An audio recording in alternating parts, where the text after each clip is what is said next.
Umugong ang musika sa party habang nagpapadula sa dance floor ang isang mag-asawa. Siya si Matt, isang abogado. Siya naman si Katrina, isang negosyanteng tiwala sa sarili at elegante. Habang sumasayaw, hiniling ni Matt na kanselahin nito ang kanyang biyahe at manatili na lang sa piling niya. Sumagot si Katrina na kailangan na niyang pumunta sa Los Angeles para tapusin ang isang mahalagang trabaho. Dumating ang kaibigan nilang si David na nagbibirong nagsabing gusto lang talaga ni Katrina na sumayaw kasama siya. Nanyayahan niya itong umikot ng may kariktan at nagpasalamat sa pag-imbita sa kanya habang ipinapahiwatig ang nakaraang pinagsamahan nilang tatlo. Sa pag-uusap, nabunyag na hindi sila mapaghihiwalay noong kolehiyo at na-inlove si David sa kanya, bagaman pinili niyang pakasalan si Matt na lumilikha ng isang tahimik na tatsulok na pumipintig sa ilalim ng musika. Lumayo si David para sagutin ang isang tawag. Pagbalik niya, nagbago ang kanyang mukha. Ibinalita niyang pinatay si Kyle Medford sa loob mismo ng bahay nito. Nang walang pag-aalinlangan, umalis siya sa party at tumakbo patungo sa tinitirhan ni Kyle kung saan nakita niya ang isang brutal na eksena. Sariwa pa ang dugo at mabigat ang katahimikan na nag-iiwan ng pakiramdam ng isang malupit na pag-atake. Sinuri ni David ang mga detalye at sinabing ang krimen ay nagmula sa puot at paghihiganti. Sa gitna ng mga gamit, nakakita siya ng isang sinaunang palakol na basang-basa ng dugo na kinilala nilang sandata ng pagpatay at agad na ipinadala para suriin ang mga fingerprint. Habang naghahalughog, binuksan niya ang isang maliit na pilak na kahon na may mga hibla ng buhok sa loob. Ang inskripsyon ay nakasulat sa wikang Insik. Tinago niya ito ng maigi, kumbinsidong maaari itong magturo sa kanya sa isang tao. Tumatindi ang tensyon sa karimlan ng bahay. Sa Chinatown, nakipagkita si David sa isang kaibigan at pareho silang bumisita sa isang lalaking nagngangalang Mr. Wong. Nagtanong sila kung ang kahon na iyon ay naibenta na roon dati. Sinuri ni Wong ang metal at ipinaliwanag na ito ay napakapinong pilak, bihira at dumaan nga ito sa kanyang tindahan bagaman hindi niya matandaan ang bumili. Idinagdag niya na ang mga regalong tulad nito ay binibili ng mga mayamang lalaki para sa babaeng kanilang minamahal. Nang hilingin nilang isalin ang salitang Insik, sinabi niya ang ibig sabihin nito ay Jade, ang pangalang nagbibigay ng pamagat sa kwento. Hindi nagtagal, naglakbay si Katrina patungo sa Los Angeles na hawak ang pahayagan. Binasa niya ang balita tungkol sa pagkamatay ni Kyle at ang kanyang tingin ay tumigil ng may labis na interes. Samantala, dumalo sina Matt at David sa libing ni Kyle kasama ang iba pang mga kakilala. Sa gitna ng mga bulungan, sinabi ni Matt kay David na mayroon silang mapagpasyang pagkakataon at dapat nilang imbestigahan ang lubusan dahil ang kaso ay maaaring magtulak sa kanya para maging district attorney. Sumagot si David na hindi siya naghahanap ng posisyon kundi ang katotohanan para makamit ang katarungan at mahuli ang pumatay. Ang pag-uusap ay nag-iwan ng isang tensyonadong kasunduan sa ibabaw ng nakasarang kabaong. Kinabukasan sa opisina, ibinigay ng pulisya ang mga gamit ni Kyle. Sa pagitan ng mga folder at sobre, nagulat ang lahat nang makita ang mga larawan ng gobernador ng California sa isang kompromisong sitwasyon kasama ang isang babae. Inisip nila ang mga larawang iyon ay maaaring magpaliwanag sa motibo ng krimen. Kinuha ni David ang mga larawan at humingi ng pribadong pag-uusap sa opisina ng gobernador.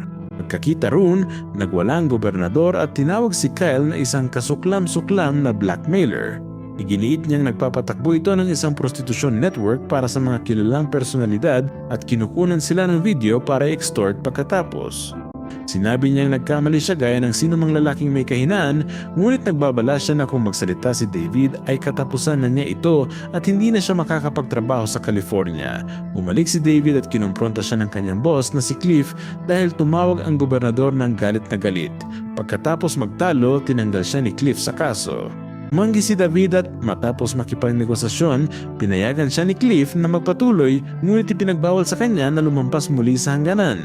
Kinalaunan, kumonsulta si David sa isa pang investigador, si Vasco, tungkol sa babae sa mga larawan ng gobernador. Binunyag ni Vasco na ang pangalan nito ay Patrice, isang puta na nakulong na dati. Bukod dito, si Kyle ay nagmamay-ari ng isang bahay sa isang liblib na isla kung saan nagaganap ang mga iligal na aktibidad. Kasama si Vasco at isa pang detektib, si Henderson, naglakbay sila patungo sa ari-arian. At natuklasan nila ang mga nakatagong kamera kahit saan. Sa chiminya, nakakita sila ng sunog na tape. Tinyak ni Vasco na kayang mabawi ng laboratorio ang bahagi ng nilalaman nito. Kinuwestiyon nila ang kapitbahay ni Kyle, ipinakita ang mga larawan at kinilala ng lalaki si Patrice bilang madalas na bisita. Pagkatapos ay sinundan nila si Patrice hanggang sa isang salon sa Chinatown. Napansin niya sila, nagpanik at tumakbo sa mga mataong kalye. Naabutan siya ni David at mahigpit na pinigilan. Sa presinto, sumigaw siya at nagbanta ng kanyang abogado, ngunit pinaalalahanan siya ni David at Henderson na nakita nila siyang lumabas sa bahay ni Kyle ng maraming beses. Bukod pa sa pagiging kasama sa larawan ng gobernador, nagbabala sila na kung kumalat ang iskandalo ay siya ang ituturo. Nanginginig na isiniwalat ni Patrice ang lahat. Nakilala niya si Kyle sa isang party. Nalaman nitong isa siyang prostituta at inalok siyang pamahalaan kapalit ng malaking halaga. Binanggit niya ang misteryosong si Jade na nakita niya. Narinig niya ang pangalan ng maraming beses at tiniyak na lahat ng mga politiko kasama ang gobernador ang humihiling sa kanya ng espesyal. Alam niyang kinukunan sila pero sinabi niya hindi niya ito may report. Hindi ito papayagan ni Kyle at ganon din ang mga makapangyarihang lalaki.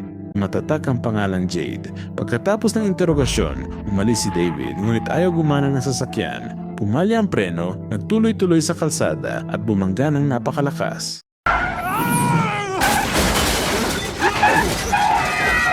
Nalagay siya sa ospital na may mga sugat at ang katiyakan ng isang sabotahe para patahimikin siya. Hiniling ni Cliff na lumayo na siya sa kaso, tinanggihan ni David ang ideya, desididong magpatuloy. Pagbalik sa opisina ay pinaalam sa kanya ng isang assistant ang isang natuklasan. Ang isang fingerprint sa duguang palakol ay pagmamay-ari ni Katrina Maxwell. Nanigas si David at naging personal na ang kaso. Para makumpirma, binisita niyang muli ang kapitbahay sa isla dala ang bagong set ng mga litrato. Tinuro ng lalaki si Katrina at sinabing nakita niya ito roon ng ilang beses. Diretsong lumabas si David para kumprontahin si Matt. Ipinaalam niya nga mga fingerprint ni Katrina ay nasa sandata, ngunit sumagot si Matt na may malinaw na paliwanag. Sina Katrina at Kyle ay nagtatrabaho sa pagkuha ng isang artifact para sa kanyang museo at hindi niya napatutunayan ang anuman. Sumagot si David na sa kabila ng anumang dahilan, kailangan niyang gawin ang kanyang trabaho at interogahin siya. Nang gabing iyon, dumating sina David at Henderson sa tirahan ni Matt at Katrina. Inamin nitong bumisita siya kay Kyle isang araw bago ang pagkamatay nito para pag-usapan ang negosyo. Naalala niya na ipinakita ni Kyle ang bagong palakol na galing daw sa isang tribong Afrikano at ipinahawak ito sa kanya para damhin ang bigat. Tinanong siya ni Vasco kung may hinawakan pa siya. Hindi rin niya maalala. Nipilit ang mga detalye, may makapagpatunay ba ng ruta niya, nakita ba si Matt pagbalik o wala siya roon. Pagkaraan, tinanong ni David si Katrina kung nagkaroon siya ng matalik na ugnayan kay Kyle. Nagalit sila Katrina at Matt, tinapos ang panayam at umalis. Pagbalik sa presinto, dumating ang balitang nagpabago sa tibok ng puso. Nabawi ng laboratorio ang bahagi ng sunog na tape sa isla. Pag-play nito, lumabas sina Kyle at Katrina ng magkasama, malinaw na mga imahe. Naantig si David at naintindihang mas malapit si Katrina kaysa sa inamin nito. Bago gumawa ng hakbang, sinabi ng kanyang assistant na tumawag si Patrice at humiling na magkita sa isang cafe, ibinigay ang address. Sa cafe, pinanood ni David si Patrice na lumapit. Tumawid ito sa kalye ng maingat, ngunit biglang sumulpot ang isang sasakyan at nabangga siya. Yuminto ang sasakyan, umatras at dinaganan siya para tiyakin ang kamatayan niya sa katumakas. Himingi ng tulong si David at humabol. Nasisilaban ng lungsod sa pistang sino, parol at tao ang humaharang. Sa mabilis na takbo, iniwasan niya ang mga watawat at tambol hanggang sa bumukas ang trapiko. Biglang naglaho ang sasakyang umatake at lumitaw muli sa isang lumang bodega. Binangga nito ang gilid at nahulog ang sasakyan ni David sa tubig.